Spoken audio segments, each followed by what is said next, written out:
Eu canto a alegria de ser teu. Jamais caminharei sem tua luz. Teus passos seguirei sem hesitar. Te dou meu coração.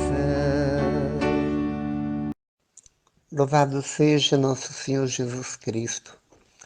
Que para sempre seja louvado este Deus amado, adorado, buscado e querido por todos. Porque Ele verdadeiramente veio nos buscar como um pastor saudoso, saudosista, um pastor zeloso. Ele veio completamente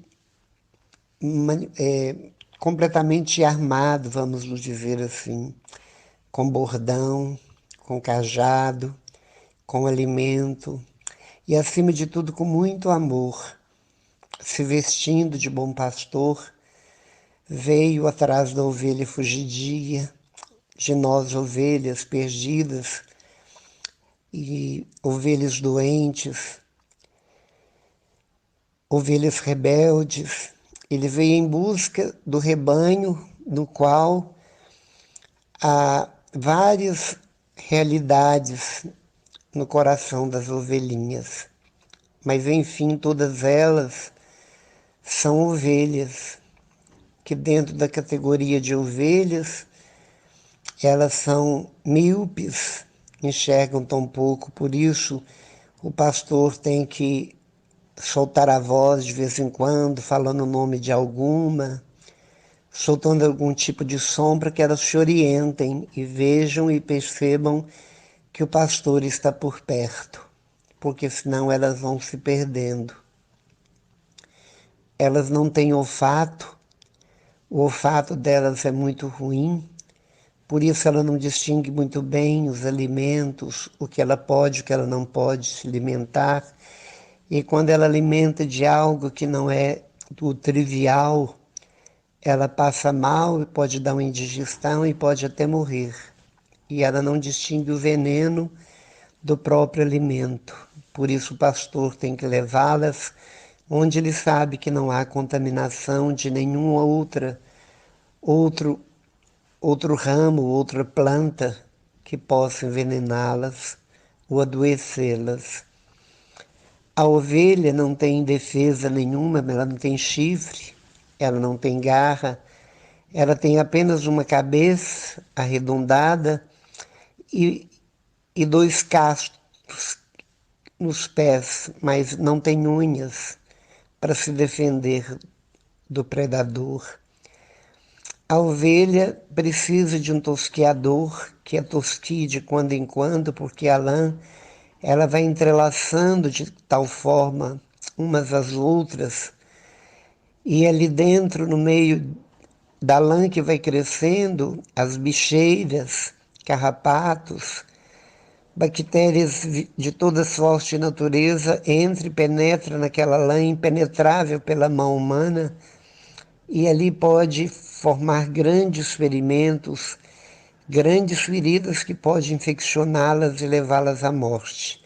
Por isso ela precisa de uma tosquiação periódica. Ela precisa ficar completamente despida da lã. E o pastor sabe de quando em quanto tempo deve tosquiá-las. Elas precisam viver em rebanhos. E o pastor nunca deve abandoná-las, a não ser que há um redil, há um curral bem fechado, onde o predador, o lobo, ali não entre. E na convivência do pastor com as ovelhas vai surgindo de tal forma uma amizade, vai surgindo uma convivência amorosa tão grande que nas tendas pelas terras da Palestina, de Israel, a gente quando viaja por aquelas bandas, a gente vê os nômades, os pastores com tendas armadas, tipo tendas de ciganos, ali deitados, e as ovelhas na hora da chuva, na hora do vento, se recolhem ali dentro. E muitas vezes a ovelha come no prato do pastor, muitas vezes ela reclina a cabeça no ventre do pastor, que dorme em qualquer lugar, pois está acostumado, aquela é a profissão dele, e ele ama as ovelhas e dá a vida pelas ovelhas. Ele está sempre de sentinela, de atalaia, olhando se não há nenhum perigo por perto. E Jesus é exatamente esse pastor, que é médico, que é aquele que tosquia, é aquele que arrebata, é aquele que quando conta as ovelhas na hora que o sol se põe no poente e percebe que falta uma, ele deixa todas os 90 ali dentro da tenda, perto da tenda, e sai gritando, chamando a ovelha perdida, porque ele conhece todas pelo nome e todas as ovelhas o conhecem pelo tom da voz. Enquanto ele não encontra a ovelha, ele não volta ao redil, ao encontro das outras. Volta assoviando e cantando com a ovelhinha no pescoço. E é muito interessante essa questão que eu falo hoje, que o Espírito Santo me chama a dar essa mensagem através de Jesus Pastor. É muito interessante porque quando nós percebemos que este pastor diferencia, ele difere de todos os mercenários, ele diz isso com toda clareza no capítulo 10, versículo 10 de João.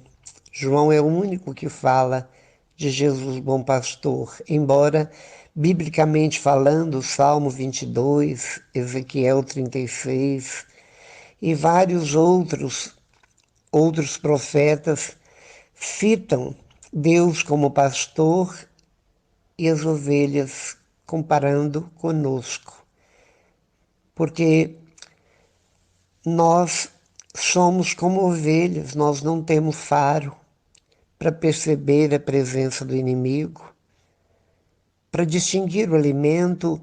Nós nos alimentamos de tudo que entra pela televisão, pelos sites da vida, pelos visores dos celulares. Nós nos alimentamos.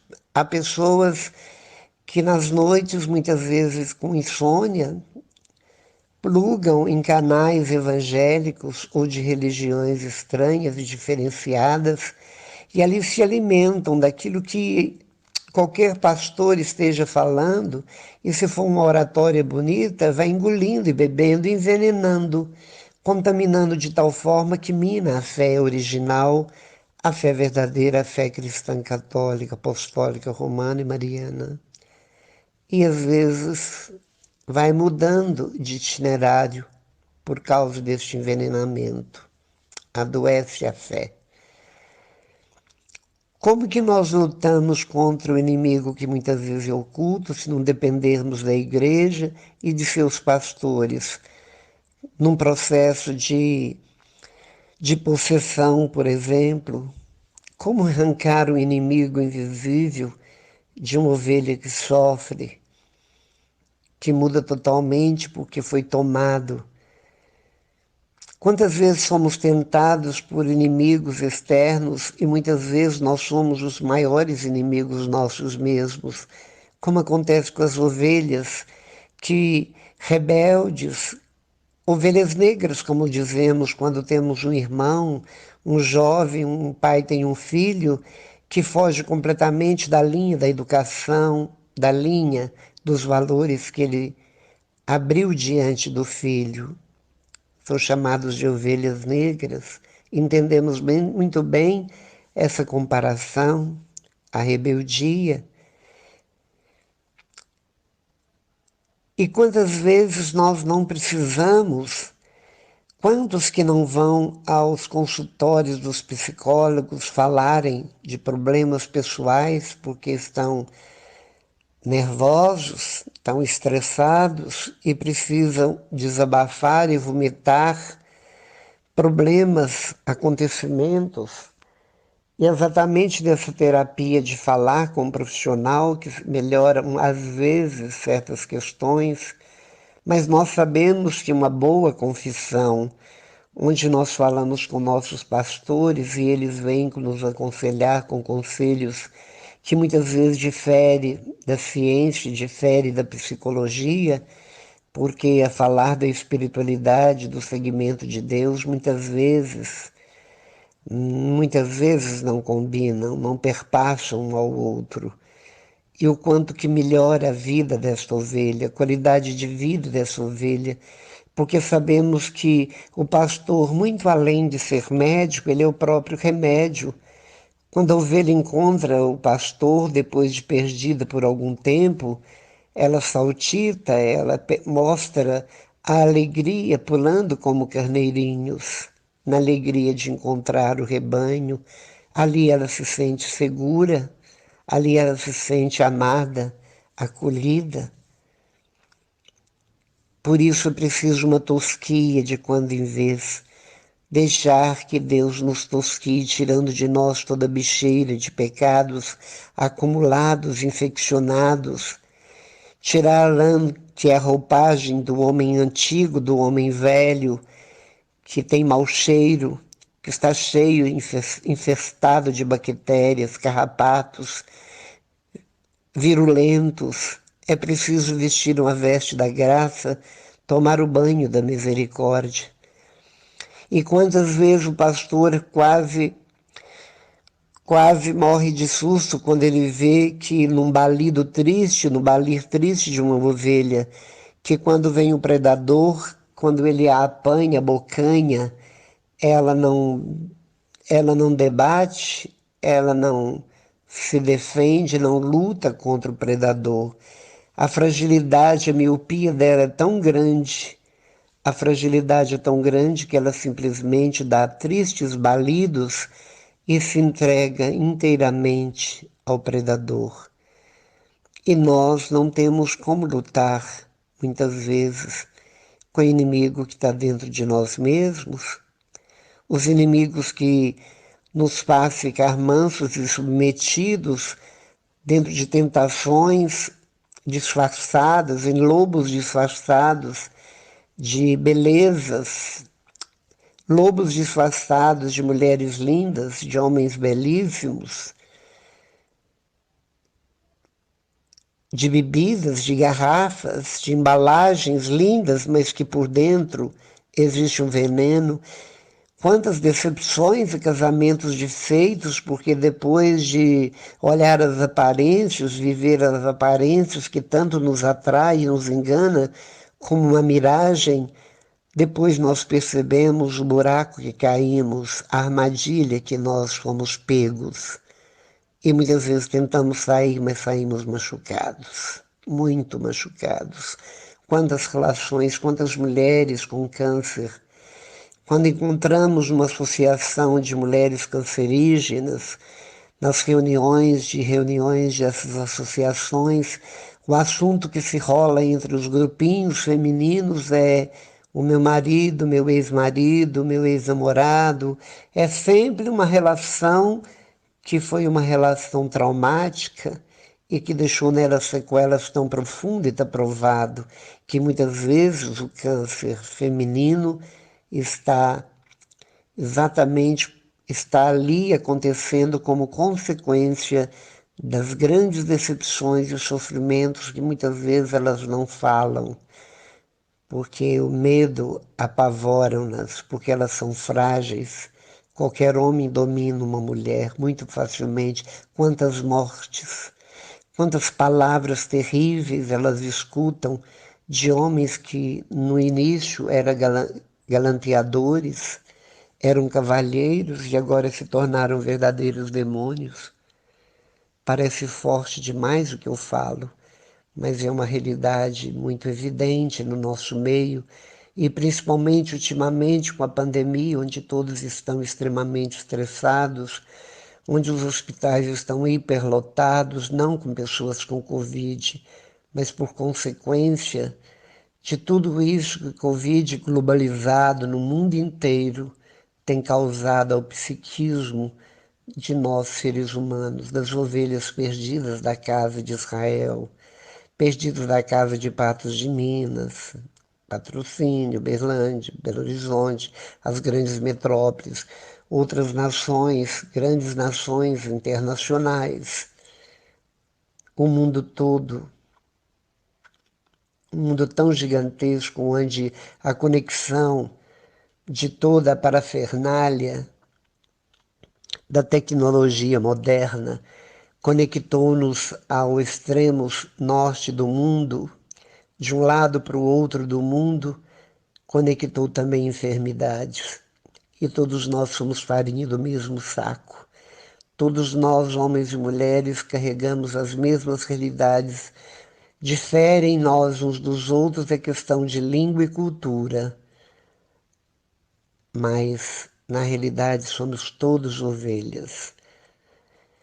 E muitos são cabritos. E muitos são lobos. Lobos que se acham, mas lobos também que têm predadores maiores que também os devoram. E da mesma forma nós vemos hoje no Evangelho de hoje a mulher encurvada que Jesus, colocando a mão sobre ela, a levanta. Por isso é preciso que nós, diante da mão invisível mas real de Deus que nos toca, porque pedimos, Jesus, solte os seus braços da cruz, nos acolha, nos levante diante da sua pele nua, uma pele completamente manchada, pintada como numa pintura surrealista, mas que este sangue, esses hematomas que tiveste, Senhor, antes da sua morte na cruz, é exatamente o sumo de uma planta que se esmaga para tomar e para curar. Um sumo amargo, às vezes, um sumo de gosto muito repelente, indigesto, mas são estes que curam.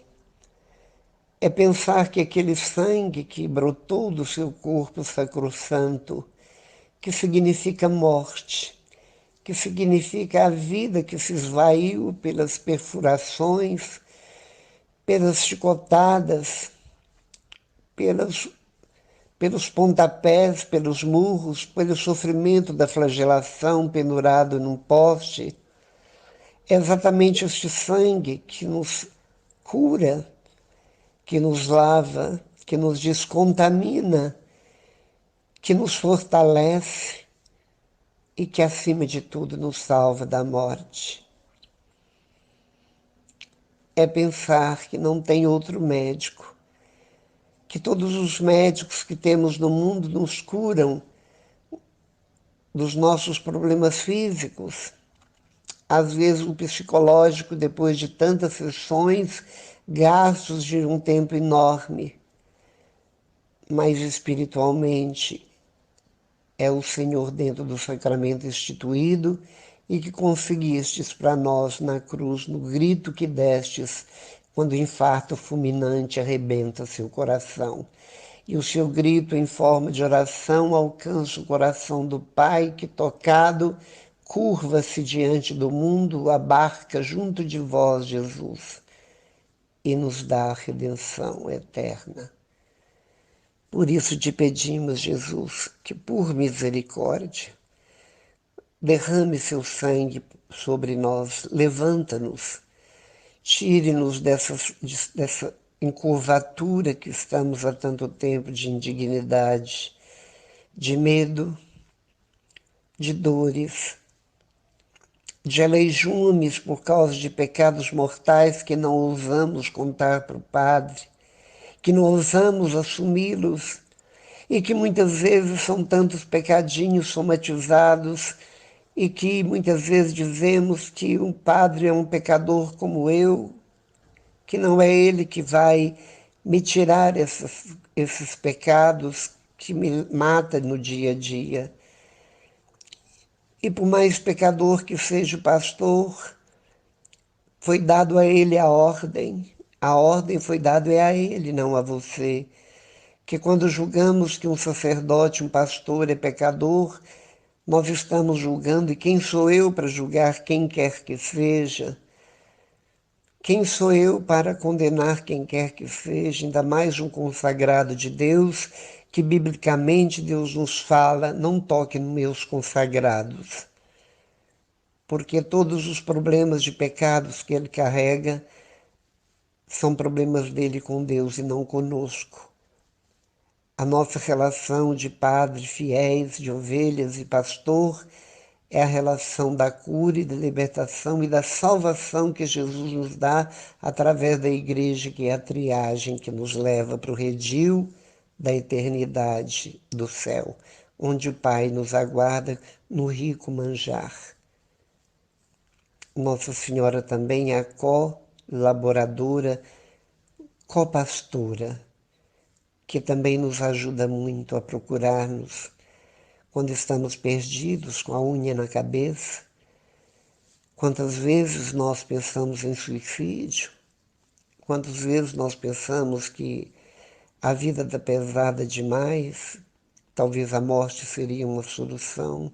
Olhemos para ela, que em nenhum momento, mesmo os mais caóticos, não passou nada disso pela cabeça dela, ao contrário, ela se manteve na dignidade de pé. Por isso a mulher encurvada se levantou, mesmo sendo condenado pelos seus contemporâneos, os judeus da mesma religião. Mas Jesus não veio para ser como um deles. Ele veio para poder mostrar o caminho que era ele mesmo, nas suas atitudes, que muitas vezes para eles ia contra o judaísmo, mas o amor suplanta a lei, assim como a misericórdia suplanta a justiça, porque se formos julgados pela justiça estamos fritos, mas a misericórdia suplanta a lei. Por isso Jesus diz para o Pai, diante de toda a humanidade, de todo o tempo, lugar, Pai, perdoa, porque eles não sabem o que fazem. Somos ovelhas míopes, não temos faro, não temos defesa alguma e precisamos da tosquia e dependemos do pastor, querendo ou não precisamos, mais cedo ou mais tarde. Por isso, obrigado, Jesus, porque na sua paciência de pastor, o Senhor está todos os dias, em todos os momentos, sempre velando por nós. Vele por nós, Jesus. Cuide de nós, de cada ovelhinha. Dai-nos, Senhor, a vida e a vida em abundância, pastagens verdejantes, água cristalina, um dia ensolarado, um calor que penetra nossa alma e nos enche do teu amor. Amém. Estivemos unidos e reunidos em nome do Pai, do Filho e do Espírito Santo. Amém. Tudo te entreguei, nada me restou, livre eu fiquei, só para te amar, meu Deus. Tudo me pediste, eu nada te neguei, e hoje sou feliz assim, tenho a ti, meu Deus.